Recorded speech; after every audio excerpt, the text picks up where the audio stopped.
that was fine until I was like, this is why people end up miserable. By the way, not being able to get a decent job, not knowing how to get a job, and not knowing what to do with your life is a really bad set of reasons to go to law school. Like, it's one of the worst.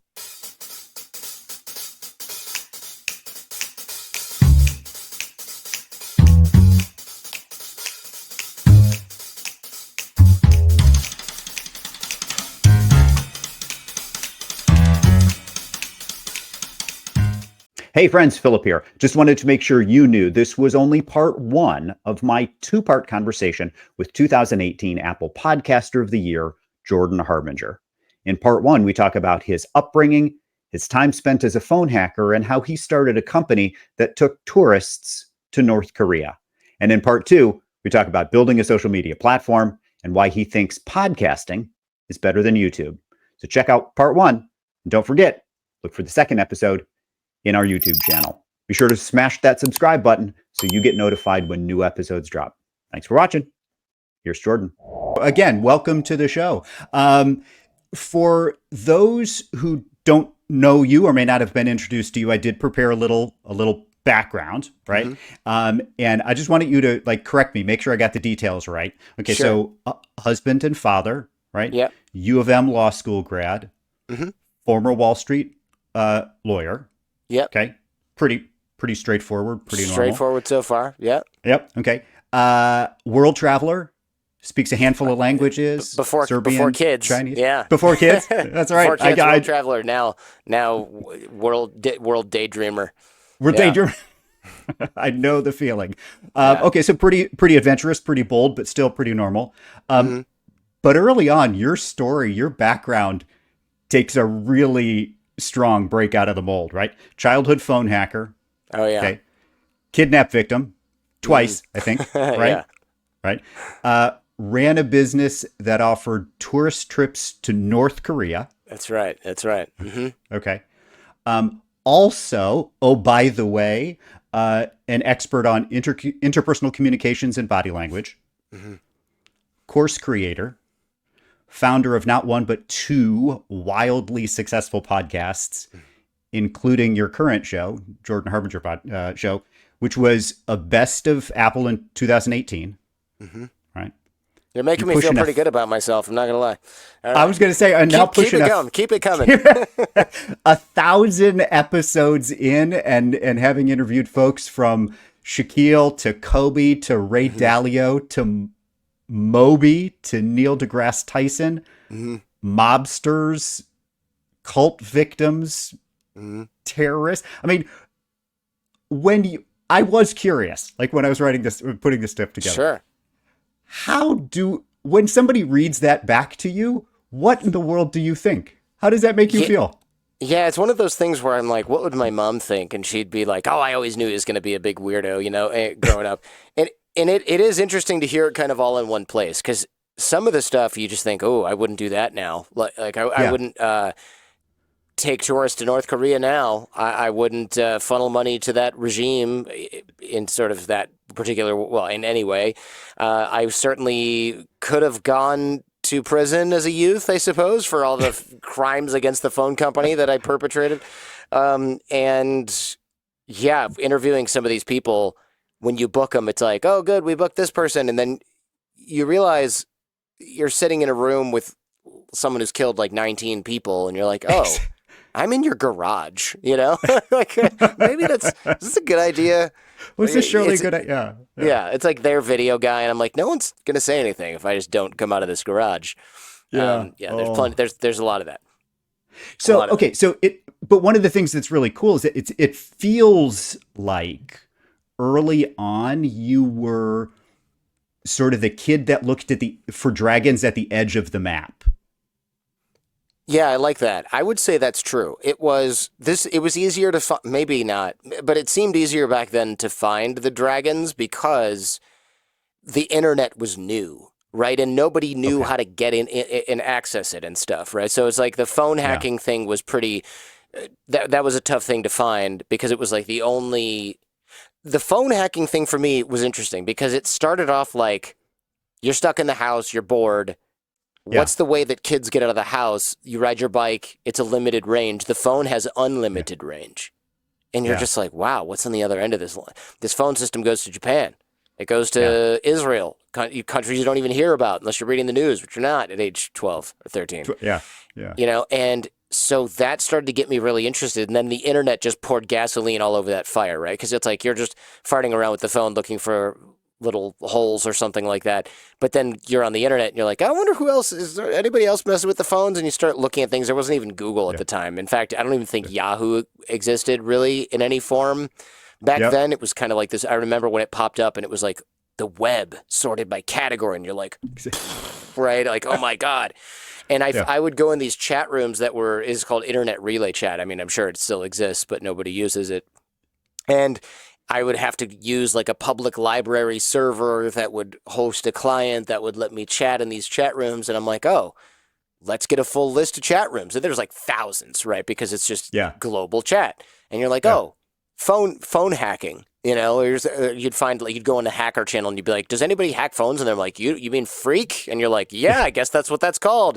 Let's find that channel. And then it's like, does anybody know where I can get pirated software? And it's like, you mean where's? Oh, okay, yeah, I'm gonna go find. So you'd go on that channel, and it was just like this crazy new world. Because imagine you're 12 and you live in the suburbs of Detroit, Michigan, and suddenly you're talking with Israelis who are getting a computer science degree in the 90s, the early 90s. Yeah, these are guys who are these are hackers essentially, because there were no other advanced computer users in the early 90s. There were people who knew how to do it for business, and then there were like the hackers. That was kind of it. There wasn't like a middle-class kid using a computer for reports. That didn't happen.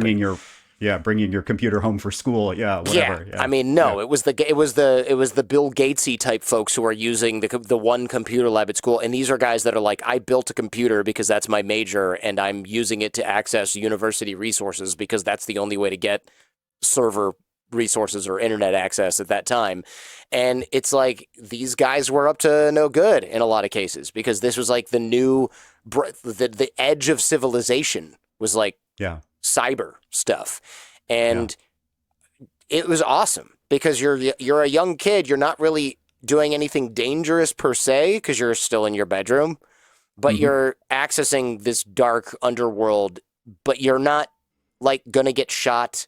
You're not going to get drugged and kidnapped, theoretically. You're just a fly on the wall in a lot of cases. And I remember people having conversations and they'd be like, oh, we got to take this to a private channel or something like that. And other people would be like, this is a private channel. And like, well, I don't know all these people. And it's like, I'm just a guy who lives in Michigan. You know, and they're like, oh, he's fine. He's been here forever. It's just a kid.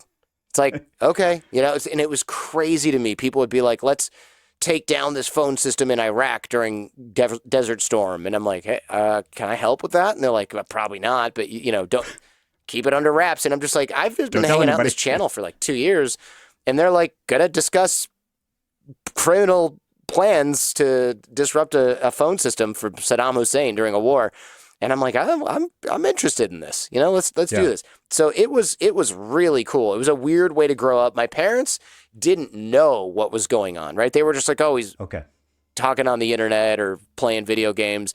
They didn't really get it. And I think if they got it, they'd be like, this is weird. You're not allowed to do this. You're talking with adults and you're 13, 12, not appropriate. But I remember also some of these guys coming to my house to drop off like tons of mobile phone parts because we were messing with that. And they're like, oh, my mom was like, oh, I met them. They're just a bunch of like nice nerdy guys, which is largely true. Largely true. Yeah. But, you know, we were also like sneaking out of the house and dumpster diving, which is literally looking in the garbage at cell phone stores to get personal information that we would then use to program into the cell phones. And the way that these guys were making money is they were programming that information into cell phones and they were selling it to probably drug dealers so that they would have a mobile phone that was essentially not traceable back to their name.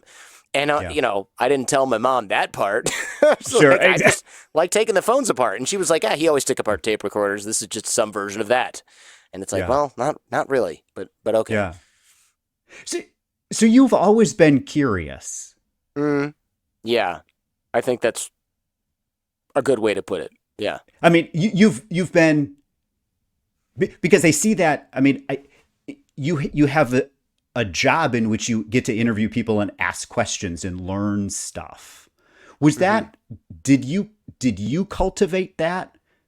Was that like, where did that curiousness come from? I think that's really fascinating. Yeah. Yeah, it's hard to say because I wouldn't say that my parents are curious people, for example. Okay. Okay. Especially my dad is not like a curious guy. They're not they're not ignorant people or anything, but they're not like let's Mhm. push the boundaries of knowledge. My mom was a public school teacher, my dad was an auto worker.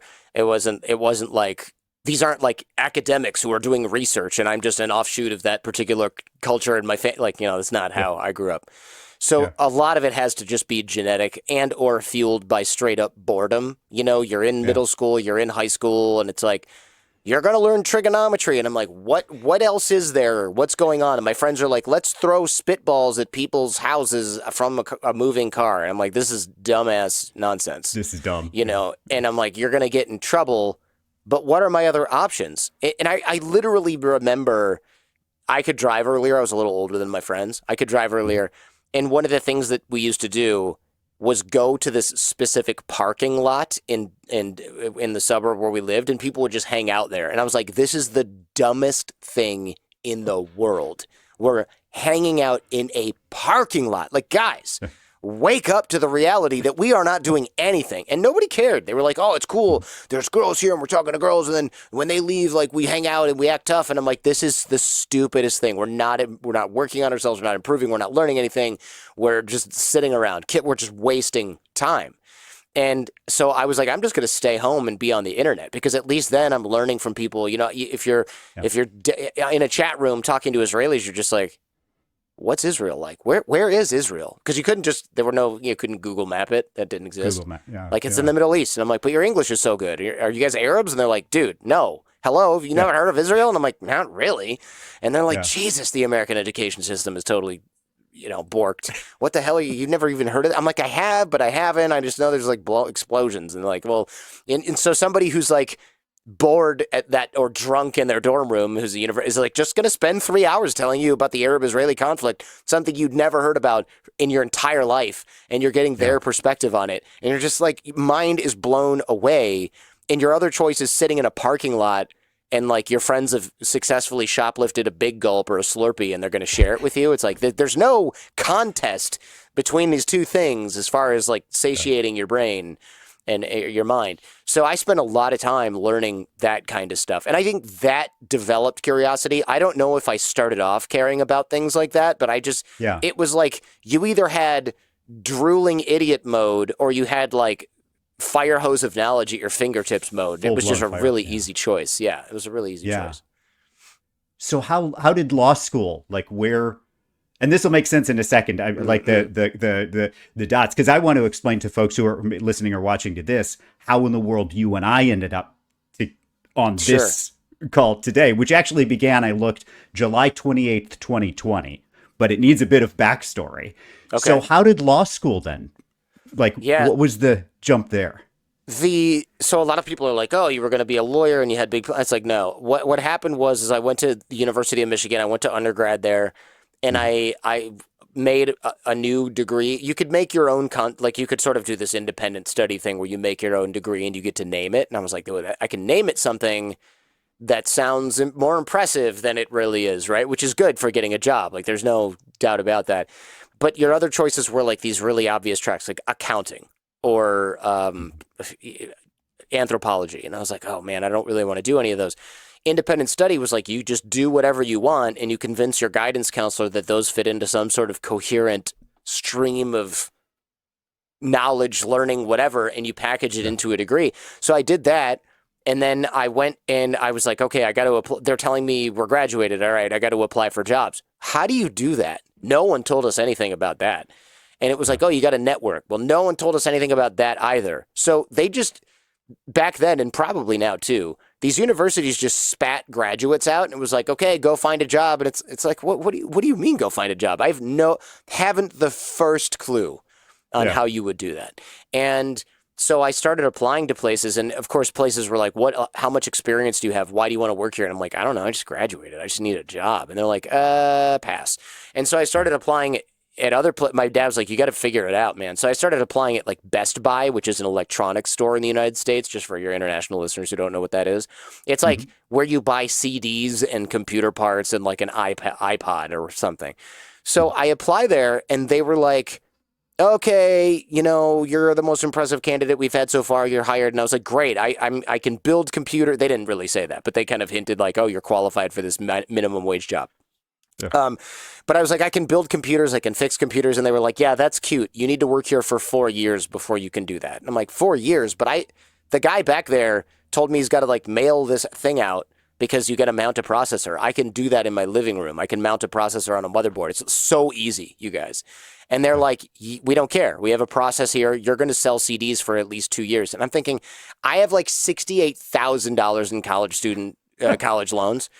I have to sell I have to sell Britney Spears CDs with this 16-year-old kid who's like my friend's younger brother who's a sophomore in high school. And they're like, yeah, he'll show you the ropes. And I'm like, so let me get this straight. I've got a crazy amount of loans. I've got a 4-year degree. I've spent time abroad in like 3 different countries aside from the United States, and I can speak those languages. And Tom, no offense, nice kid, but he can't even drive yet. This guy is going to be like my mentor in selling CDs. This is the job equivalent of hanging out in the parking lot in my suburb, right? It's just the same thing. So I was like, I can't do this. And everyone's like, well, you could always go to grad school. And I was like, I bet I could get into grad school. I have good grades from undergrad. I'll apply to grad school. So I applied to like an education program at Harvard, and I applied to some other stuff. And then I applied to a bunch of law schools, and I can't even remember why. It was like, where do overachievers go to like buy more time to figure out what to do with life? And the answer is basically law school, because a lot of grad school is undergrad continued, where you get out and again, you don't have a job. So I was like, well, I'm too late for med school. I didn't do the pre-med track. What are the other options? And it's like, you can become a teacher. And I was like, God, my mom was a teacher, and she was like, don't do it. So I was like, okay, I'll go to law school. By the way, not being able to get a decent job, not knowing how to get a job, and not knowing what to do with your life is a really bad set of reasons to go to law school. Like, it's one of the worst. But nobody told me that then. Nobody told you that either, yeah. No, and it's like, okay, go to law school and you'll end up with more time. And I got into Michigan law, which was it was a top 10 law school at the time. I think it still is. I don't really pay attention to that stuff. I didn't even pay attention to that stuff then.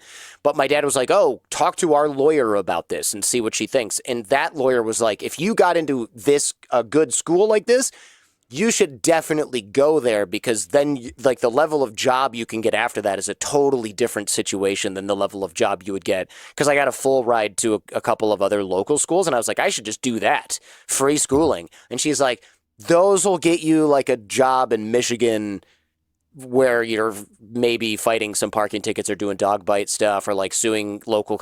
But this school, Michigan, will get you a job on Wall Street or at like an investment bank, and the pay is going to be like 3 times, 5 times higher. So that was something where I didn't know that. Again, my parents were just like, normal working people. They didn't have access to this knowledge that like a professional lawyer who's making a bunch of money would have had. So that advice took me to Michigan Law, which is actually a really cool school and a cool experience. Super expensive, and I like it. I liked it, right? I really enjoyed it. And then I got a job as a lawyer, which I had never planned to do.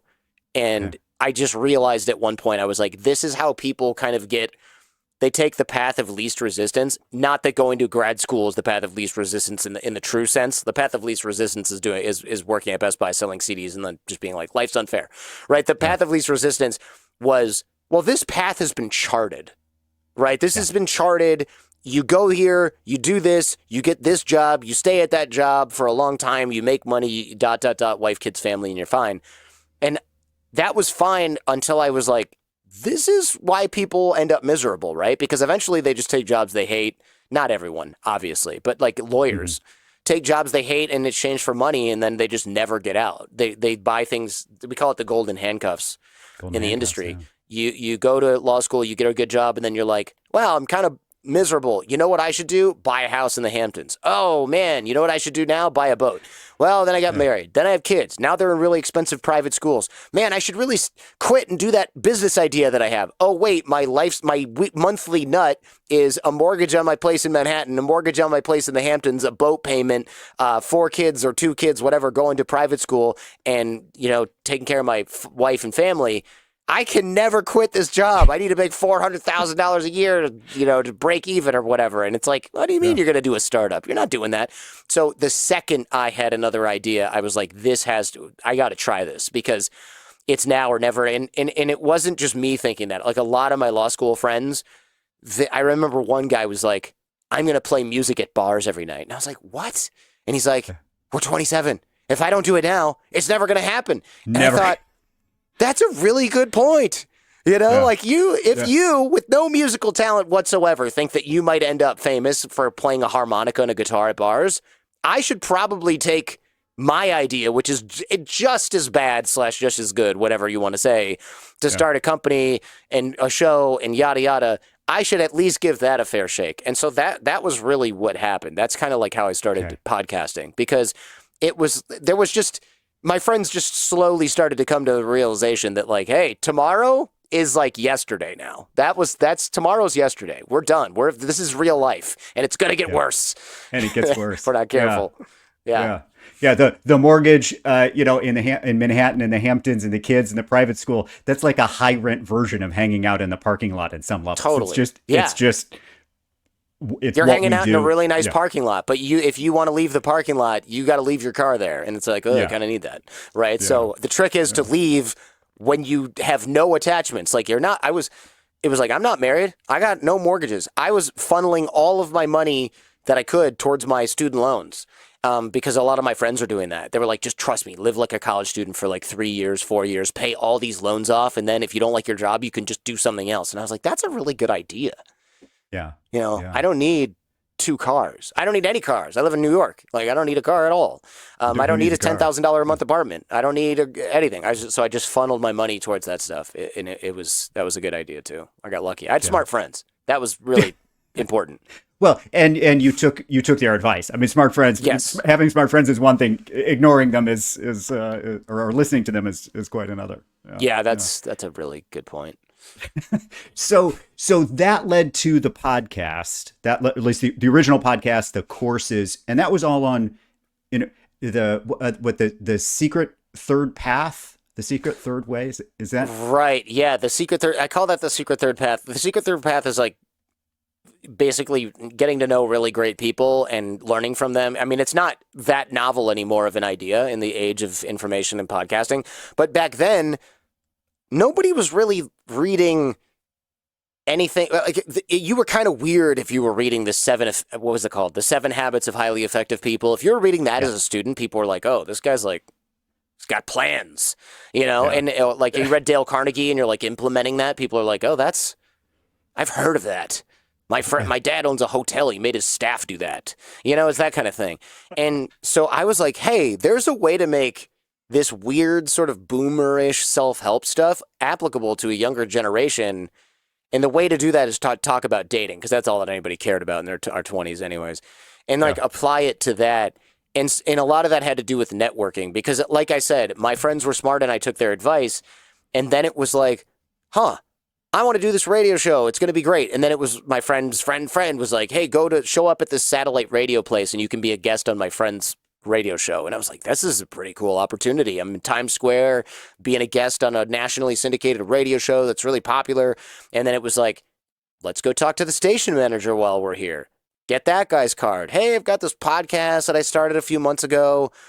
Would you consider listening to it and giving me pointers? And he's like, hey, this isn't really bad. And it's a really unique topic, which is like self-help-ish stuff for guys, but dating related. And they're like, would you do a show on satellite radio? And I was like, yeah, sure. Why not? And so then I did that show on satellite radio, and then I could go around and be like, hey, person who's really interesting, would you, I don't know, consider being a guest on my nationally syndicated satellite radio show so that I can pick your brain about these things? And so authors of real books that you could never normally reach would be like, I would love to.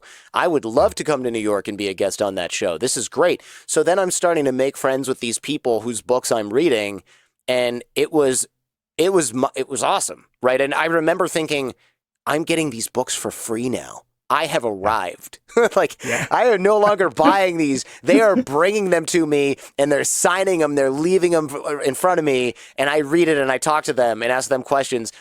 You can't even buy that experience, and I'm getting paid to do this. So that was really cool. That's like every podcast now, right? Does that. But back then, no, there weren't that many radio shows where the host was doing anything other than making prank phone calls and like burping into the phone. I mean, that's what morning and evening radio was on satellite. That's what it was. Yeah. They want me to read their book. They want to talk about this kind of stuff. And then callers would call in and be like, I've never heard of this. This is crazy. Young guys who actually care about their lives and are helping each other in their career, like with careers. This is crazy. So we had this kind of like cult following of guys that were, maybe going places in life or trying to.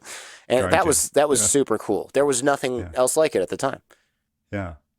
And one of the basic, at least one of the principles I've gotten from you, right, and in following the radio show and the course, right, 6 Minute Networking Now course, is this idea that building a network, building a community without an expectation of reciprocity. Right. Yes. Yeah. Right. Doing things for other people without the attachment to getting something in return was also a really novel and still kind of is, right? I still get emails from time to time with people, especially younger people, saying, why do I need this? Why would I care about what other people are doing if they're not going to be able to help me? And I'm like, but you don't know that. That's the thing. And also, maybe you can help them. And it's like, oh, but I don't have that much time. And it's interesting just because I see like these really successful people, and they spend so much time helping other people or making email introductions or being like, yeah, fire me off this pitch and I'll get it to some investors that might be interested. You can email like Mark Cuban and go, does this idea make any sense? And he'll be like, no, here's why. And you're like, that's pretty cool. This guy's a billionaire and he just did that for this guy who emailed him out of the blue. And then you'll talk to somebody who's like 2 years out of college and they're like, well, if this person can't help me, I'm not even going to email them. And I'm thinking, you are going to learn the hard way that not everybody is here to service your desire to advance in your career, whatever that might be. And I just find it so interesting that you could teach people why this is important, and you could meet a whole lot of people that were interested in helping each other without keeping score and figuring things out on their own, and then using that knowledge to help everybody. Like a rising tide lifts all boats. And I just thought, like, this is so much easier. When we all got laid off in 2008 from our law firm jobs because of the economy. A lot of the banks that were our clients went under, Lehman Brothers and Bear Stearns and all that stuff. And all these people were just absolutely freaking out. I'm not going to get a job. I'm not going to get a job. I got to find a job. Can you help me find a job? And I remember the people who were really the most panicked.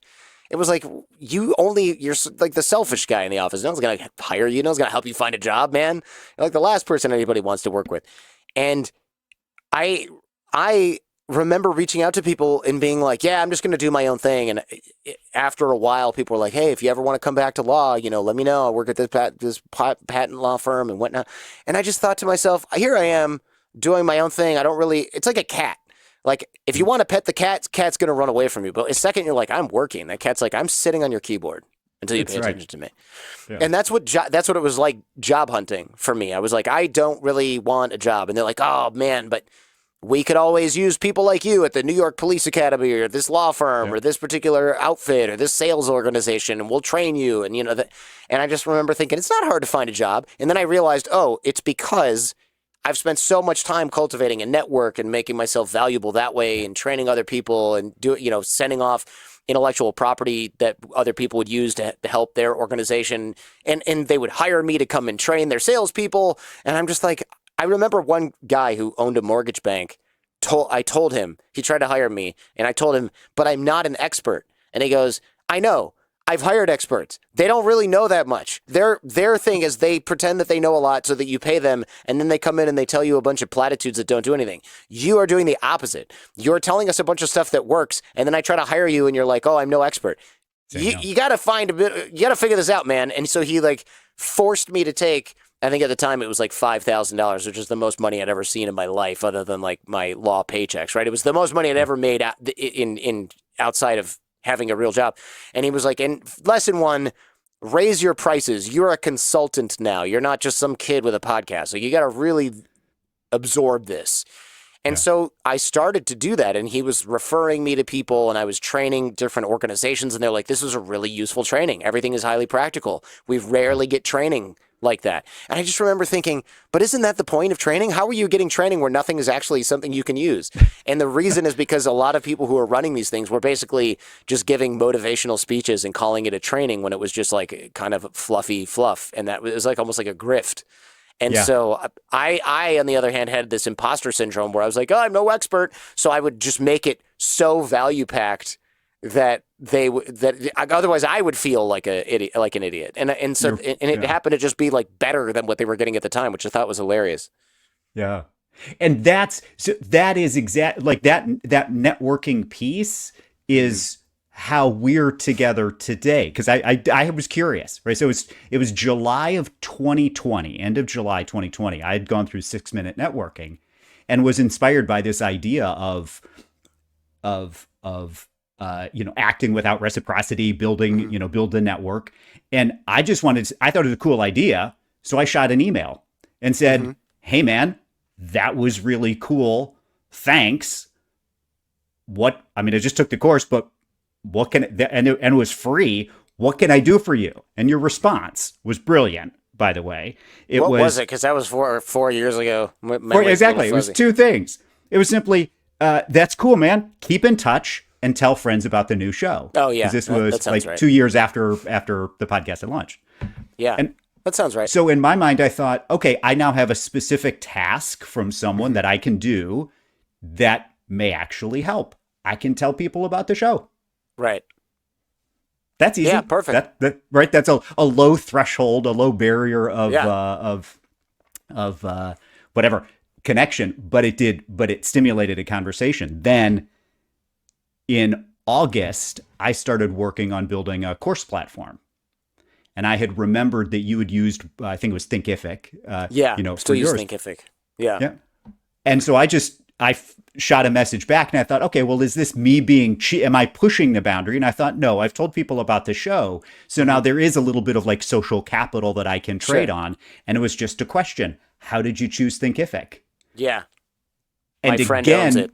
Yeah, exactly. That was the end of that. Yeah. That's funny. But again, I thought that's networking in place, right? That's networking in practice because he made a financial and business decision based on human connection. Yeah. Well, I figured, 1, I'm going to get a good deal because my friend owns it. 2, if I ever have any problem with this software, I'm just going to call my friend and be like, this thing doesn't work. Is that a thing that you can fix? Perfect. Whereas, you could buy the one that has like 2 features that you wanted, but kind of more and is like $5 cheaper.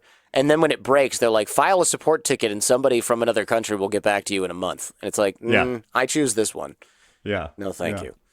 Yeah, that's really funny. That sounds totally correct. And by the way, my friends who are marketers, they're all like, so at the end of your course, the people just don't get anything else to buy. There's nothing to buy from you. And I'm like, nope. Yeah. And they're like, you're an idiot, man. You're leaving so much money on the table. And maybe one day I'll do something like that. But the truth is, it's the course was designed, 1, to give away information that wouldn't fit anywhere else. 2, it sets me up as a person that you can learn from. Maybe that'll come in handy someday, or maybe people will come to the show because they took the course, or they'll listen to the show and then think, oh, look at this other dimension to this person, him teaching a course, which we just refilmed, and we're going to update all the videos that look way better than those other ones.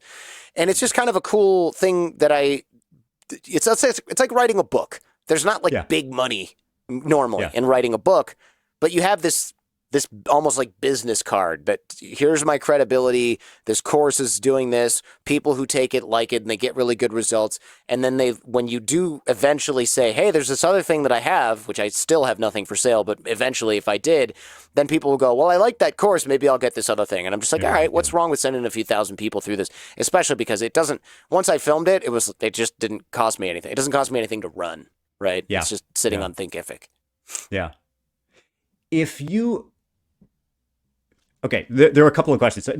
So a mutual connection, Dan Coyle, the author, Dan Coyle, it says, greatness isn't born, it's grown.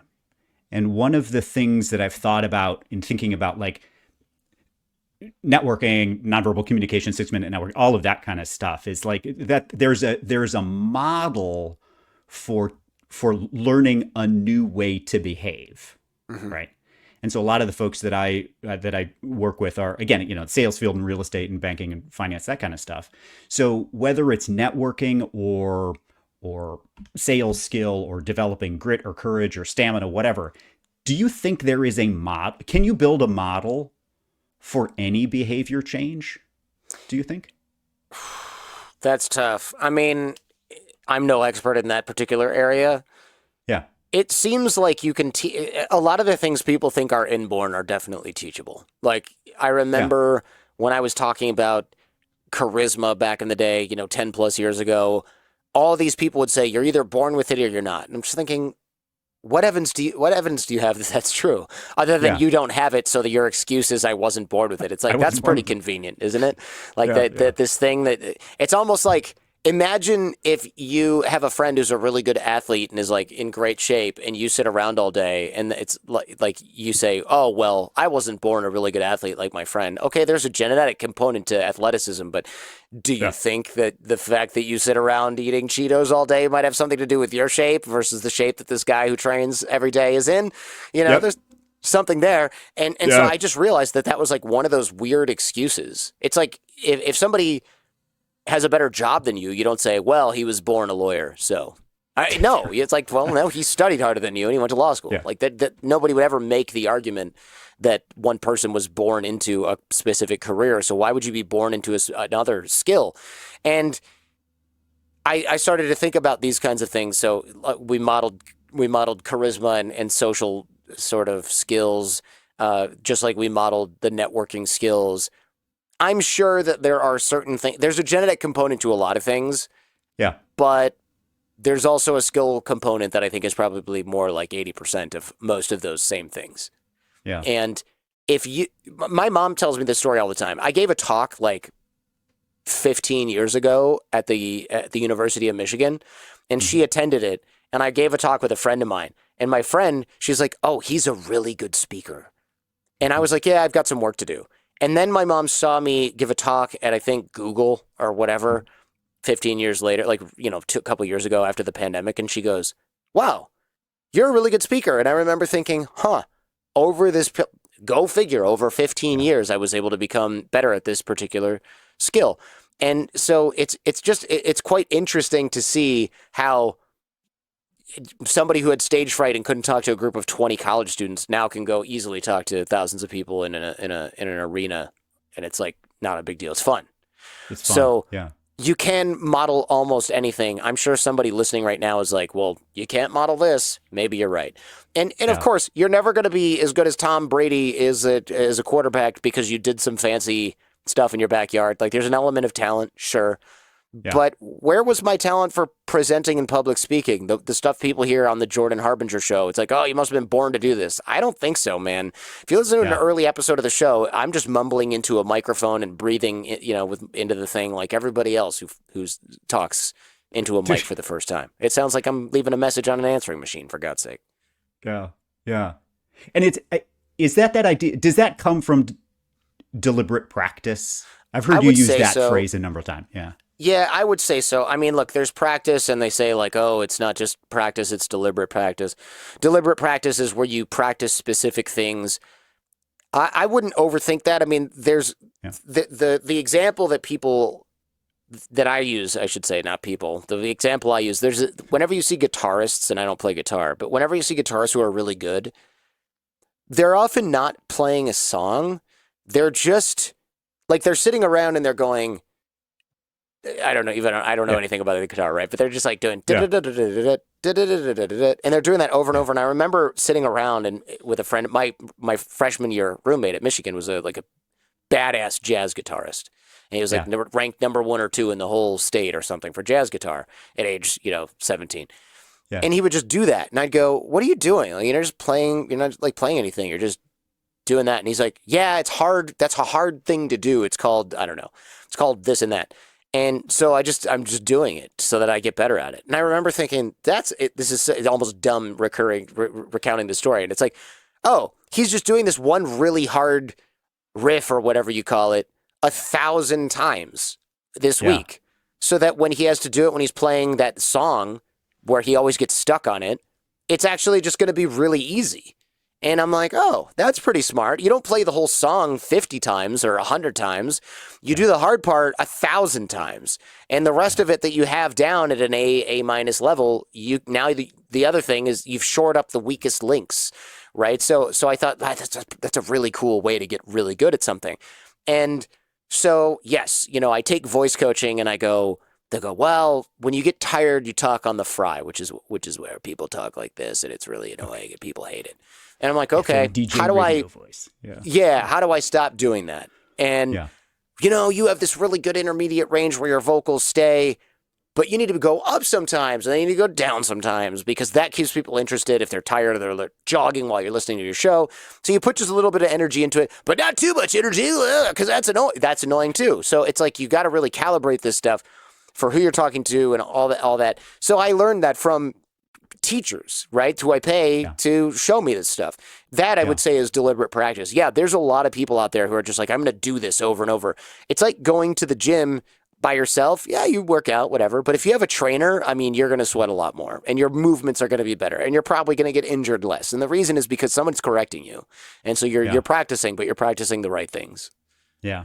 And develop that skill faster than you would on your own. Yeah. Now that I'm older, that's priceless stuff. When I was younger, when you're younger and you have no money, and you don't know about this, you're like, oh, well, I'll just keep doing it and eventually I'll get better. But now that I'm 44 now, it's like, do I want to get better at this in the next decade, or do I want to get better at this in the next like 2 or 3 years? Yeah. I will pay. There's a convenience fee for getting better at something rapidly, and that fee is whatever the coaching costs. Yeah. What gets in people? I think that's as a coach, I think that's a really interesting insight, right? Yeah. What prevents people from saying that more often, do you think? Like that, I'll pay the convenience fee. Yeah. Yeah. There's a lot. The first thing is always ego, right? And it depends on what you're teaching. If you're teaching someone how to speak Mandarin Chinese, they're probably not going to be like, ugh, I don't need help with that. But if you're teaching somebody how to give a talk and they feel like they've given lots of talks, so they must be good at it already, you're going to run into a little bit of resistance. I coach a lot of the people. I don't personally do it. I hire coaches for people who work on things at the Jordan Harbinger show. We have episodes called Skeptical Sunday where we would debunk a topic like expiration dates on food. A lot of it's kind of like BS. Unless it's dairy, it's like you can eat that meat that's 3 days old. It didn't suddenly decide to grow botulism toxin and kill you in your fridge. And so I hired a coach who is a PhD musician, and her whole thing is she'll critique the script a little, but really she's looking for the way that we present the script. And one of the first people I hired to do Skeptical Sunday with me, she was like, oh, I'll do coaching, but I got to tell you, I've given probably dozens and dozens of talks at my university, but you never know, I might learn something. And then she came in and she was like, I just got totally disassembled by Molly, that coach. And I'm like, yeah, great. It was great, right? The script is way better. And she's like, yeah. I said, would you do that again? She's like, oh yeah. I had no idea what I didn't know. And so now we do those, and she's like, oh man, every time we do this, I just feel like I'm like 5% better at doing this, 5% better. So that's a great feeling. However, a lot of times, and I hate to say it, but guys especially, there's almost like this personal element to certain skills. You know, you get Yeah. some guy who's like a boxer and you're trying to teach him jujitsu and he's like, whatever, I'm tough already, you know? Yeah. So when you're like, hey, you're going to get put in a choke by a girl who's a teenager. They're pissed off, right? They're like, my identity is messed with now. I don't like this. So you have to be kind of careful with that. But that is one of the major things. Like if I come in and I go, I'm smart. I've run other businesses. I have a chain of dry cleaners. What are you going to teach me, Phil, about real estate? I know what I'm doing. And then you teach him a bunch of stuff.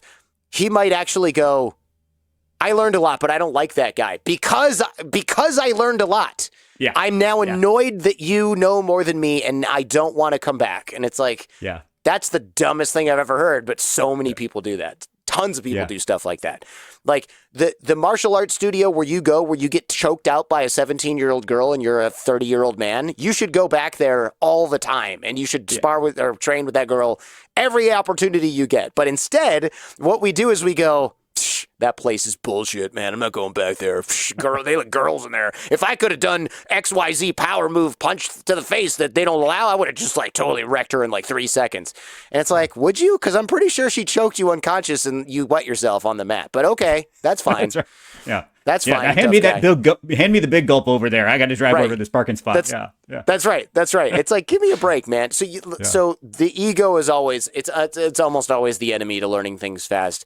And it's one reason why I love working with people who are coachable. And I do find that women are more coachable than men. It's not like guys are uncoachable. I don't want to give that impression.